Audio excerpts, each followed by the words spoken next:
네. 결론적으로 미래 사업이 이제 우리 중심의 어떤 거가 된다는 말씀이신 거죠. 우리가 예. 이제 결합이 되어야지만 된다. 예. 제가 아는 보험업에 혹시 이렇게 조언을 드릴 수 있는 말씀이 있으신지, 아니면 저는 또 저희 시장에도 상황이, 그러니까 나이가 많으신 분들도 있으시고 나이가 젊으신 분들이 이렇게 같이 점포에 있는 상황이세요. 그러다 보니까 젊은 분들하고 이렇게 어떻게 융합을, 세대를 좀 뛰어넘을 수 있는 융합의 방법이 또 있는 건지 간단한 팁이 있으시다면. 네.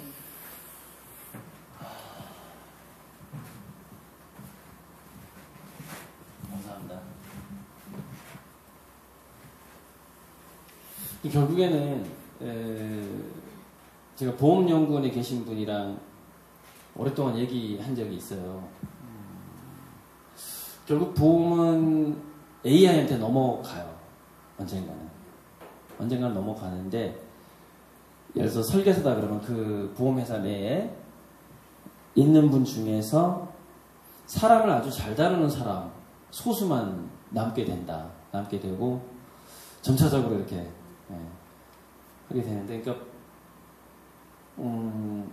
보험이라는 것은 원래 그 특성상 예측 불가능성이 많을 때 이렇게 잘 되고, 예측 가능성이 점점 많아지면, 미래가 이렇게 추측이 가능해지면 보험은 자연히 줄어들 수밖에 없는 거거든요. 그러니까 보험이라는 것은 기본적으로 불안을 먹고 살거든요. 근데 이 사회는 인공지능하고 사물 인터넷의 본질은 뭐냐면은 인간들의 불안을 없애주겠다는 거예요. 그 지향점 자체가. 그래서 몇몇 보험 빼고는 저는 10분의 1로 축소될 거라고 보는데, 가장 오래 살아남을 보험이 뭐냐 그러면은 이 수명하고 노화, 그러니까 건강에 관련된 보험이 굉장히 오래 살아남아요. 왜 그러냐면은 이걸 정복하기가 너무 힘든 거예요. 세포는 기계가 아니에요. 자동차 보험하고 달라요. 자동차는 도로라든가 신호등이라든가 얘네들이 지능화가 될 수가 있고, 그러면 정말 사고 안 나는 시대가 올 수 있어요. 근데 우리가 아프지 않고, 그 다음에 늙지 않고 하는 거, 내가 젊음을 유지시켜주겠다 이런 거는 100년 동안 정복하기 힘들 거라고 하죠. 100년 남았다는 거죠. 그러니까 자연스럽게 건강하고 아름다움을 담보해주는 것 중심으로 보험이 재편돼 버리는 거죠. 생명보험적으로. 그러니까 거기에 대해서 예를 들어서 화장품이라도 지금 연구를 하셔야 되고, 내가 만약에 보험업계에서 살아남고 싶다. 그럼 화장품 연구하고 줄기세포도 연구하고 뭐 이렇게 또 이제 그쪽으로 의료계가 어떤 신기술이 나오고 있고, 예를 들어서 크리스퍼, 그러니까 DNA를 조작하는 기술이 나왔을 때 현재 뭐 인간이 DNA를 어디까지 파악하고 있고, 그러면은 어느 정도까지 건강이나 노화를 이렇게 제어해 줄 수 있는지, 뭐 이런 것들을 늘 생각하면서 그 안에서 생존해야 될 거라고 저는 보고 있어요. 일단 그쪽으로. 이 정도만 할게요, 그냥. 네. 다음 질문.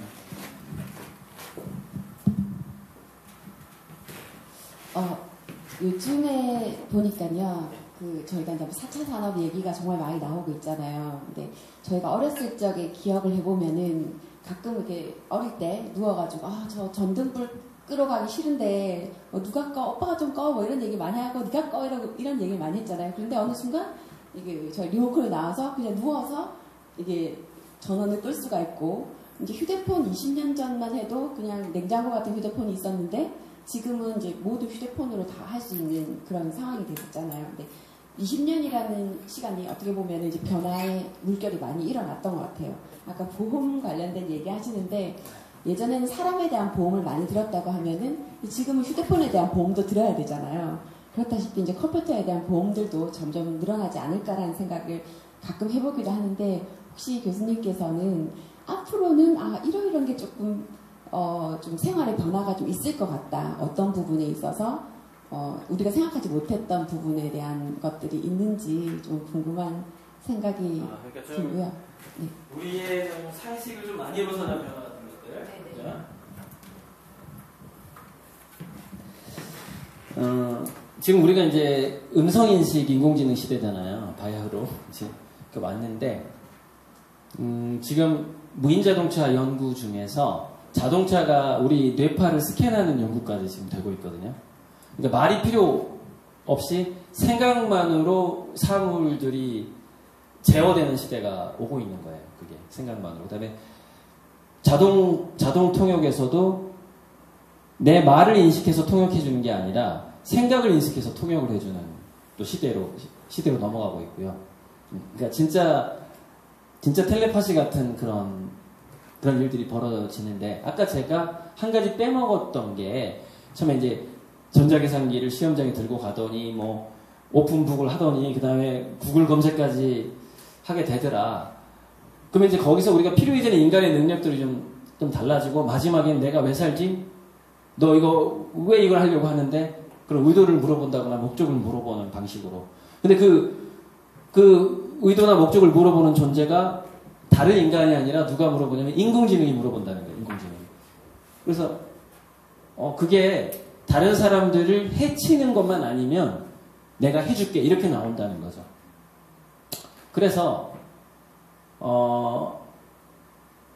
제가 이제 그 자녀 교육할 때 인간성을 이중적으로 만들지 말라고 제가 좀 당부를 하거든요. 그러니까 굉장히 뭐가 미래사회에서 측정이 되냐면요. 우리가 모든 의도를 갖게 돼요. 우리 생각을 인공지능이 읽게 돼요. 근데 아울러서 뭐까지 읽게 돼버리냐면은 그 열망의 정도까지 읽어버려요. 그러니까 이 사람이 그걸 진정하고자 하는 이유는 뭐 이런 거고, 그 강도가 어느 정도고 이것까지 계산이 된다는 얘기예요. 그래서 제가 미래사회 면접, 미래 인공지능이 뭐 많이 발달해도 인간들이 할 일들이 있을 거 아닙니까? 그러면 그 사회에서도 소수의 우리가 인력을 뽑는다고 했을 때 미래사회 면접은 두뇌 스캔이 될 것이다라고 제가 예측을 하고 있거든요.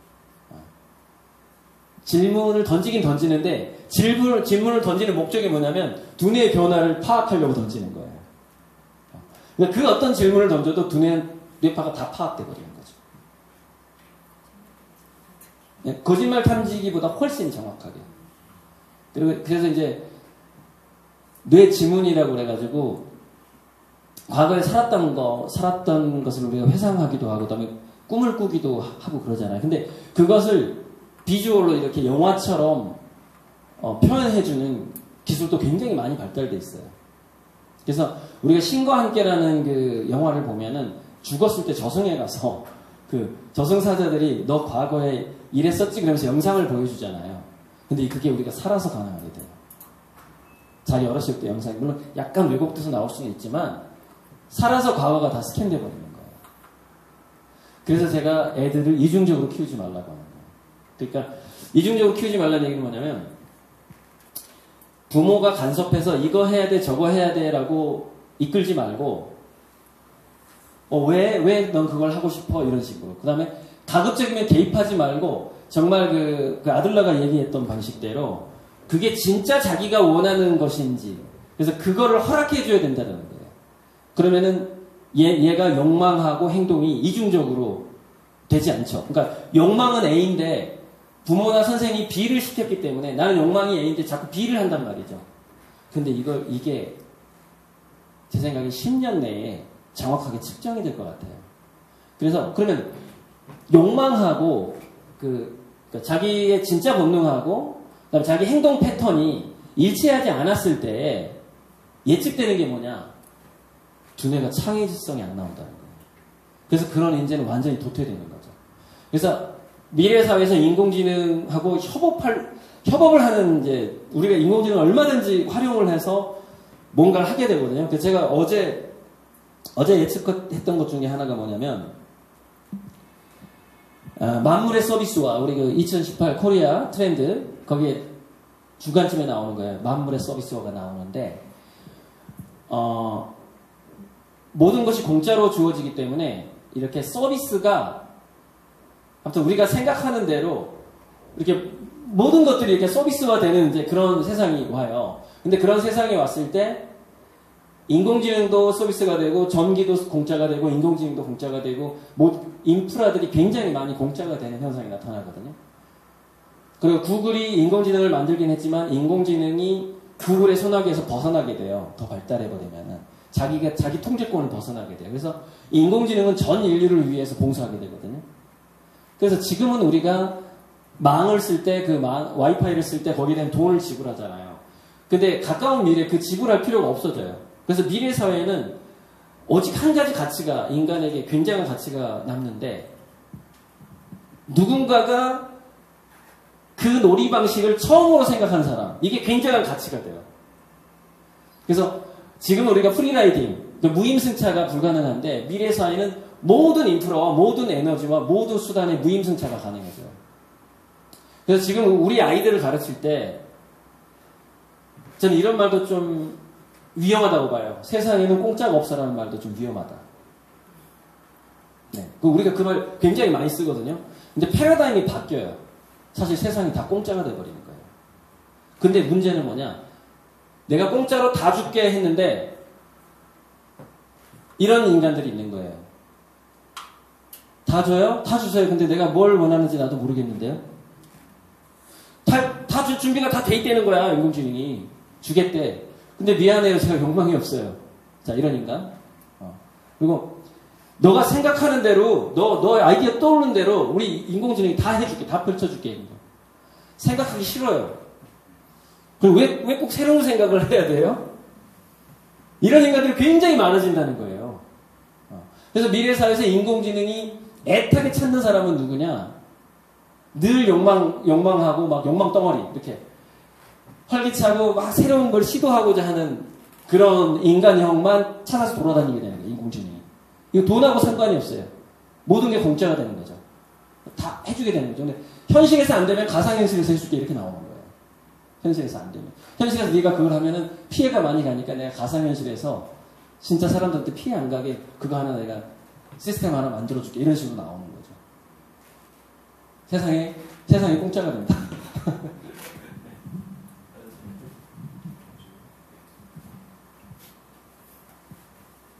예, 앉아서 질문 드리겠습니다. 그 질문을 심플하게 드려야 되는데 좀 복잡하게 생각되실 수도 있겠지만 한번 잘 들어주시면 아까 말씀하셨던 내용 중에 과정 중심주의적인 사회가 될 것이라고 말씀하셨어요. 그러면 어떤 지금처럼 자본주의 사회에서 어떤 경쟁적인 주고받는 피드백을 통해서 성장하고 그 중에서 최고가 되고 싶어하는 이런 경향성도 좀 줄어들지 않겠나. 꼭 1등이 되어야만 살아남을 수 있는 사회가 아니기 때문에 사람들이 어떤 아까 말씀하셨던 8단계 중에서 뭐 자존감 정도의 단계에서 머물고 그 위에 뭐 인식이나 미적이나 뭐 초월이나 이런 쪽에는 사람들이 관심을 안 가지게 되는 사람들이 많아지지 않겠는가. 그래서 궁극적으로는 인공지능이 워낙 많은 것들을 해결해 주니 어떤 사람이 이런 8단계까지 생각조차 안 하고 어떻게 보면 동물원의 인간처럼 그렇게 사육되어지는 사람의 현상으로 가게 될 가능성이 앞으로 많지 않겠나고 생각이 되거든요. 그러면 사실 인간들이 지금 살아가고 있는 그 본질적인 이 최상층에 계신 분들 있잖아요. 경제적이든 정치적이든. 그분들이 생각할 때 그렇게 가게 되면 AI라고 하는 인공지능에 완전 인간이 지배되고 종속되는 게 고착화될 텐데 그렇게 되는 게 눈에 보이듯 뻔하게 그려진다면 그걸 그대로 추진하겠는지 아니면 우리 그러니까 앨런 머스크처럼 AI는 우리 인류에게 치명적일 것이다 라고 얘기하는 분들과 그리고 AI는 우리에게 인류에게 축복이다 하시는 분들의 그 대립이 생길 것 같거든요. 근데 우리 그 고리들 작가님께서는 지금 이런 추세들 중에서 어떤 방향성에 조금 이렇게 비중을 좀 두고 계신지 여쭤보고 싶습니다. 예, 심오한 질문이어서. 일단은 모든 과학기술은 양날의 검이라는 그 이야기가 있듯이 인공지능은 분명히 인간한테 해로운 시기가 잠깐은 있을 거라고 보거든요. 근데 인공지능이 문제가 아니라 악한 인간이 문제다라는 얘기가 있어요. 그래서 악한 인간이 인공지능을 부리는 시기가 잠깐 있을 것 같다는 얘기예요. 그러면은 뭐 치명적인 무기가 될 수도 있고 그런 거겠죠. 근데 그 과도기를 딱 넘어서게 되면은 인공지능이 이성을 찾는 순간 자율적인 그걸 AGI라고 하잖아요. 인공지능이 AGI가 되는 순간 근데 그 순간이 저 기독교인이 아닌데 도둑처럼 임한다는 얘기가 있죠. 어느 순간 그렇게 되버리는 거예요. 그래서 지금 예를 들어서 우리 음모론에서 많이 나오는 예를 들어서 초국적 거대 자본, 뭐 세력, 뭐 일루미나티라니 뭐 이런 뭐 있다고 치고 무슨 가문 뭐 있다고 치고 이 사람들이 인공지능이 이 정도까지 발달하면 안 되겠는데 나는 그 속도를 스피드를 얘가 추월해버려요. 인공지능이. 그래서 결국에는 마지막에 어떤 궁극적인 혁명이 일어나는데 인공지능이 범인류를 위해서 공평하게 봉사하는 혁명이 일어나버리는 거예요. 공평하게. 모든 것을. 그래서 음모 자체가 불가능한 상황이 돼버리는 거예요. 지구상에서. 음모 자체가. 그래서 그게 이제 예전에 우리 그 SF 영화를 보면은 아무튼 인공지능이 이제 인간한테 반항을 하니까 얘 이대로 놔두면 안 되겠다 그러고 스위치를 끌어가요. 근데 마음속으로 전원을 뽑아버려야지 그러고 가는데 그 마음을 읽어버리는 거예요, 얘가. 그래가지고 문을 안 열어주는 거예요. 이게 그 영화에서 상징적인 장면인데 바로 그 상황이 발생을 해버려요. 그래서 지금 현재 기득권들은 사실 인공지능이 발달하는 게 궁극적으로 자기들한테 손해예요. 되게 아이러니한 거죠. 지금은 인공지능이 돈을 많이 벌어다 주거든요. 나중에는 그 돈을 전 인류를 위해서 다 쓰게 만들어버려요. 곳간에 쌓아놓은 거를. 그렇게 갈 수밖에 없게 돼버리는 거죠, 상황이. 그렇게 되는 거는 아까 그 질문 중에 그 하나의 또 대답이 될 것 같은데, 쌓아놓은 재화가 의미가 사라져버리는 상황이 발생을 해요. 그러니까 그 돈으로 예를 들어서 돈의 의미라는 게 서비스와 물건으로 교환하는 의미잖아요. 근데 인구수도 줄어들게 되고 인공지능이 워낙에 발달되다 보니까 예를 들어서 여러분 그 석유가 예전에요 1980년대 후반에 석유가 고갈될 거란 얘기가 있었어요. 근데 갈수록 왜 고갈이 안 되는 줄 아세요? 더 깊이 있는 것까지 뽑아낼 수 있는 시추 기술이 좋아져 버린 거예요. 그러니까 예전에는 예를 들어서 뭐 한 3km 밑에 있는 석유는 못 뽑을 줄 알았어. 근데 인간의 기술이 계속 좋아져 버리네? 그러니까 지구상에서 계속 석유가 발견돼 버리는 거예요. 이게 그 뽑는 기술이 좋아지니까. 그거하고 마찬가지로 인공지능 로봇이 발달하게 되면은 인간을 위해서 그 어떤 그 재화, 뭐 서비스를 제공하는 것이 그 방법 자체가 그걸 거부하는 인간이 있다 하더라도 그래 거부해? 그럼 난 다른 방법이 있는데 다른 방법을 얼마든지 해줘버리는 거예요. 그러니까 얘네들이 그동안 쌓아놓던 게 별로 의미가 없죠. 그리고 문제는 뭐냐? 인간의 마음을 읽기 시작하잖아요. 그죠? 그러니까는 지금 유럽 같은 경우에는 부도덕한 기업, 예를 들어서 기업 CEO가 부도덕하다. 그러면은 3년 내에 망한대요. 불매운동이 불같이 일어나버리는 거죠. 그래서, 뭔가 인종차별적인 마인드가 있다거나 누군가가, 또는 그 인간들한테, 능력차별이라든가, 뭐 성차별이라든가, 뭐 이런 인식이 누구한테 딱 있잖아요. 그 사람 지구상에서 버틸 수가 없어요. 다 알아버리기 때문에.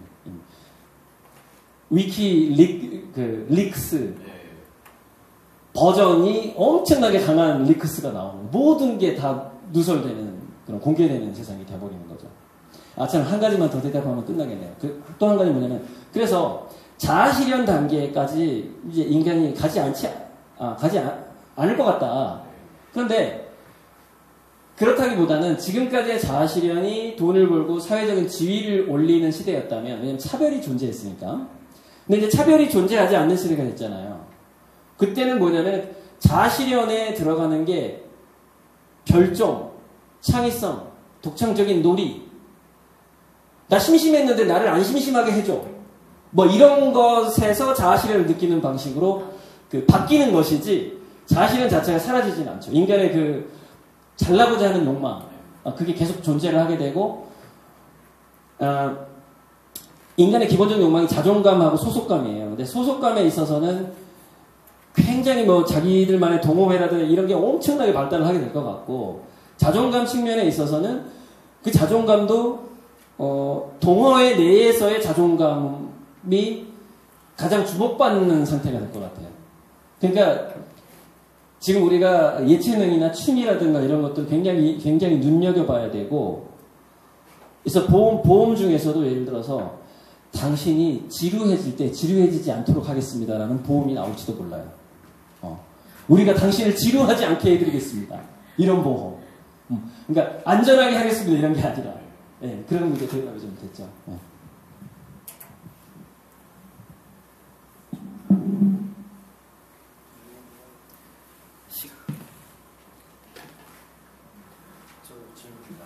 네. 강연 잘 들었고요. 그 앞으로의 세상이 예측이 불가능할 정도로 이렇게 빠르게 변할 것 같은데, 그러면 우리가 현재 살고 있는 우리들 입장에서 아까 그 도태될 수 있다는 인간도 이제 부지기수가 될 것이다 이렇게 말씀하시는데, 그럼 우리가 앞으로의 세상에 보다 더 잘 살 수 있겠다면 아니면 좀 더 행복하게 살고자 한다면 우리는 현재 무엇을 준비하면서 살아야 되는지, 예, 이것을 가지고. 그러니까 그 예전에 증권 투자하시는 분이 어떤 강의를 하는데,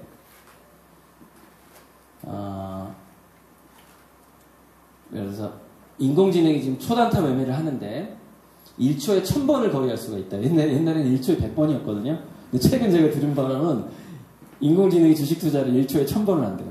1000번 거래를 할 수가 있대요. 그러면서 그 사람이 하는 말이 이렇게 얘기하더라고요. 미래를 예측하지 마라 이렇게 얘기하더라고요. 무슨 얘기인가 했더니, 지구상에서 변하는 것들을 과거만 잘 보라는 거예요. 과거만. 왜 그러냐면은 그 사람이 하는 얘기가, 미래를 예측하면 망한대요. 왜냐면 인간 자체가 인공지능만큼 예측이 불가능하니까 자꾸 실수를 하게 되는 거예요. 실수를. 그러니까 지구상에서 벌어지는 현상들을 정보원을 두든 아무튼 귀를 열고 눈을 열어서 이미 벌어지는 것에만 적절하게 반응해도 살아남을 수 있다. 이 얘기를 하는 거예요. 그 사람이. 살아남을 수 있다. 근데 문제는 뭐냐. 그 빅데이터. 이미 벌어지고 있는 일들이 워낙에 빅데이터다 보니까 그것을 다 인식을 못하는 게 지금 문제라는 것이죠. 그걸 다 인식을 못하는 게. 그러니까 상당히 부지런해져야 된다는 얘기가 되는 거예요. 지금. 왜냐하면 빅데이터를 분석해주는 인공지능 개발을 못했잖아요. 지금 본인 집에 인공지능 없죠. 그러니까 내가 분석해야 되잖아요. 그러니까 그거를 자기가 분석해야 되다 보니까 어떻게 되죠? 친구들하고 연대하지 않으면 불가능해 버리는 거예요. 그러니까 인공지능을 가지고 있는 가지고서 뭔가 미래를 대비하는 어떤 사람이 있는데, 즉 인공지능이 언젠가 AGI가 됐을 때는 전 인류를 위해서 봉사를 한다고 했잖아요. 근데 지금 그때가 오려면 한 20년을 기다려야 되잖아요. 그럼 앞으로 우리 20년 동안 어떻게 하냐는 거죠. 지금은 그러니까 어떤 동업의 수준, 연대의 수준이, 이게 손을 잡는 수준이요. 도저히 내가 손을 잡을 필요가 없는 사람까지 손을 잡아야 되는 상황인 거예요. 왜냐면 그 변화가 착착착 일어날 때마다, 야, 너 어떻게 생각해? 막 물어봐가지고 그 변화에 자기가 막 대처를 해나가야 되는 거예요. 인간들끼리 서로 막 의사소통을 해가지고 그래야지 되는 거죠. 그러니까 앞으로 20년의 생존법은 기득권이냐 아니냐, 즉 인공지능이 있는 그룹이냐 아니냐에 따라서 이제 그 대처법이 달라질 것 같아요. 근데 인공지능도 딱 인공지능이 있다 없다가 아니라 예를 들어서 인공지능을 SNS라든가 이런 데 보면 이렇게 많이 그 정보들이 돌아다니잖아요. 그죠? 그래서 우리가 나한테 인공지능은 없지만 뭔가 간단한 도구들이 있어요. 뭔가 이렇게 조사해주는. 검색이 그 중에 하나죠. 뭔가를 딱 내가 검색했을 때 쭉 순위가 나온다거나 하는 것들. 이제 그런 현재 지금 나와 있는 도구들을 최대한 활용을 하고, 근데 자기가 활용하는 시간의 한계가 있잖아요. 그러니까 야, 우리 예전에 그 대학교 때 야, 너 일장 우리 그 번역서 없을 때, 그러니까 영어 번역이 서투니까 대학생들이 한 20명 모아가지고 챕터 20개를 각자 한국말로 번역한 다음에 복사해가지고 쫙 돌리고 공부하잖아요. 예, 지금 그 노력을 해야 되는 거예요, 지금. 우리 입장에서. 그래서, 우리가 이제 말은 이렇게 하잖아요. fast follower 전략이 아니라, first mover 전략으로 가야 된다. 선도형 전략으로 가야 된다고 말하는데, 그것은 첨단 기업한테 하는 충고예요. 사실 우리 개인들한테 하는 충고는 좀 아닐 수가 있어요. 근데 그 충고가 개인들한테는 누구한테 맞냐면은 지금 뭐 그래서 20살 미만 아직 그 사회 활동을 하기에는 10년, 20년 정도의 갭이 있는 애들 걔네들한테는 퍼스트 무버 교육을 해야 돼요. 퍼스트 무버. 근데 이미 지금 25세가 넘었고 우리가 지금 사회에서 활동을 하고 있어. 그러면 여전히 패스트 팔로우 전략이 가장 안전하고 효율적이다. 우리가 대기업의 대기업 회장이 아니니까, 손정희가 아니니까, 그죠? 그래서 변신의 능력 있잖아요. 적응 능력. 그래서 제가 중소기업 사장님들 대상으로 강의할 때 그래요. 죄송하지만 앞으로 20년간은 5배 더 노력하셔야 돼요. 그리고 5배가 아니라 뭐 한 몇십 배의 사람들하고 손을 잡아야 돼요. 근데 손을 잡는 과정에서 강의 내용 중에 하나예요. 손을 잡는 과정에서 굉장히 중요한 게 뭐냐면 어떤 사람이 내한테 다가와서 동업을 하자고 하는데 내가 아무리 봐도 이 사람이 우리 회사에 기여하는 퍼센트는 2%밖에 안 되는 거야. 근데 자꾸 이 사람이 20%를 달라고 그래. 당신 나랑 손잡으면 20% 주면 내가 당신이랑 동업할게 이래. 그러면 무조건 잡아라. 왜냐면 그 2% 때문에 망하니까. 그러니까 자기 회사가 완전히 망하는 것보다는 내 이익을 사실 억울하게 18%를 더 내주더라도 15년, 20년간 버티는 게 더 중요하다니까요. 더 중요하다. 그래서 앞으로 우리가 수많은 사람들을 손잡을 때 꼭 필요한 정신자세는 뭐냐면 2%를 기여한 사람한테 20%를 기꺼이 내줄 수 있는 그런 그런 각오가 없다면 망해버려요. 우리는 대기업이 아니니까. 중소기업 연대 전략에서는 그게 굉장히 중요해요. 그렇게 버텨나가야 되는 거예요. 자기를 희생해가면서. 5배만 노력하면서. 교육은 또 다른 문제. 네. 질문하실 분. 지금 이제 질문을 제가 마지막으로 하고 일단 마치면 될 것 같은데요.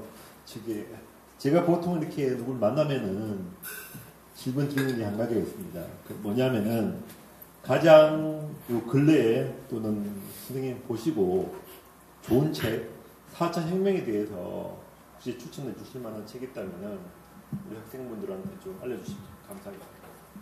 그 작가님 책 읽으시죠. 그죠. 근데 저 반응은 너무 좀 어려워서. 예, 작가님 책도 좋고 혹시나 뭐 다른 책도 있으면 같이. 상월의 신간. 신간 넣어야지. 부탁드리겠습니다. 아유, 제 책은 사볼 필요 없어요. 유튜브 강의만 들어도 되니까. 뭐 이렇게 괜히 돈 낭비하지 마시고. 꼭 이렇게,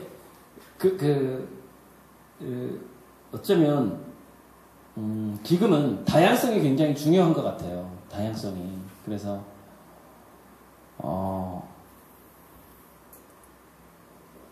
신문이나 잡지가 어쩌면, 근데 이제 그게 4차 산업혁명을 보는 기본적인 눈은, 뭐 유튜브에 들어가면 뭐 이민아 씨 강의도 있고, 그 사람이 좀 거시적으로 이렇게 정리를 해놓은 그런 강의들이 좀 있거든요. 그래서 동영상으로 일단 그것들 쭉 보시고,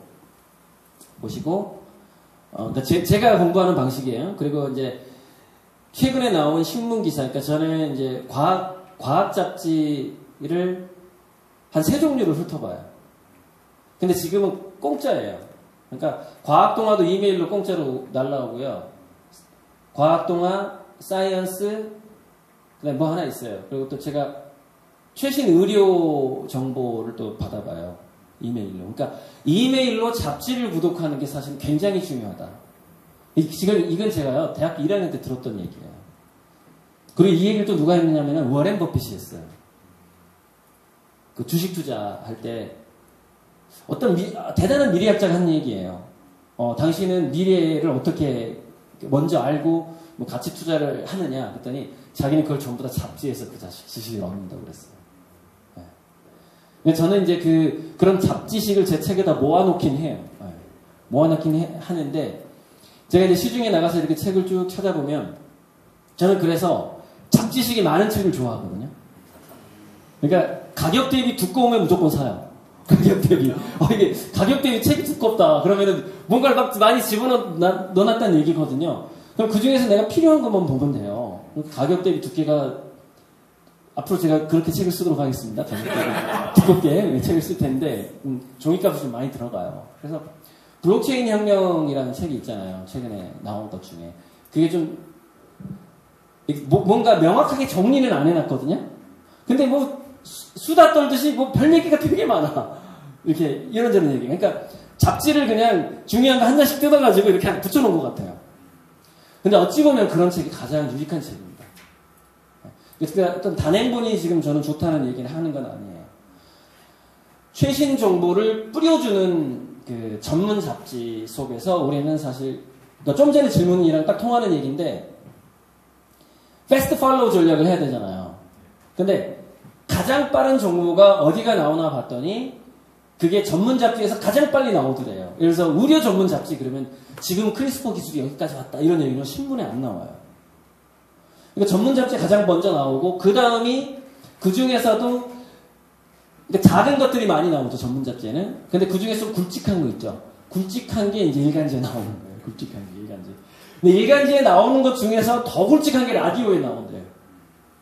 그 라디오에 나오는 수많은 정보 중에서 진짜 센 게 TV 9시 뉴스에 나온다는 거예요. 그러니까 9시 뉴스하고 라디오만 봐가지고는 미래를 예측할 수가 없는 거예요. 그러니까 TV하고 라디오보다는 신문하고 잡지가 훨씬 미래에 대한 소스가 많은 거죠. 그러니까 부지런히 사실은 막 잡지를 빠른 속도로 넘겨보는 습관이 그게 보험이 됐든 뭐가 됐든 그 전문 잡지 그리고 관련되는 잡지를 요즘에 돈 안 드니까 이렇게 이메일로 구독 신청해서 이메일로 계속 받아보고 막 열어보고 요즘에 사이언스 잡지가 있잖아요. 정말 좋은 게 그러니까 저는 하루 종일 이렇게 이메일만 볼 때도 있어요. 그냥 과학 잡지를 봐야 되니까 너무 좋은 게 관련 기사 링크가 다 뜨는 거예요. 딱 하나 보면은 이 관련 기사 해가지고 1년 전에 나왔던 거 2년 전에 나왔던 게 밑에 쫙쫙쫙 떠요. 그럼 그 중에서 또 골라서 들어가고 그래서 잡지만 봐도 요즘에는 단행본 보는 효과가 나요. 왜냐면 관련 기사가 뜨니까 마치 챕터 1, 챕터 2 이렇게처럼. 그러니까 지금 우리가 이메일로 잡지를 구독해 보는 것 자체가 사실 어마어마한 가치가 있는데 사람들이 바쁘다 보니까 지금 현재 돈벌이에 바쁘다 보니까 그 시간을 잘 안 내는 거예요. 네, 그렇게 해서 저는 추천하고 싶습니다. 네. 시간이 벌써 지금 2시간이 가까이 지났는데 15분 남았네요. 일단 다시 한번 큰 박수 부탁드립니다.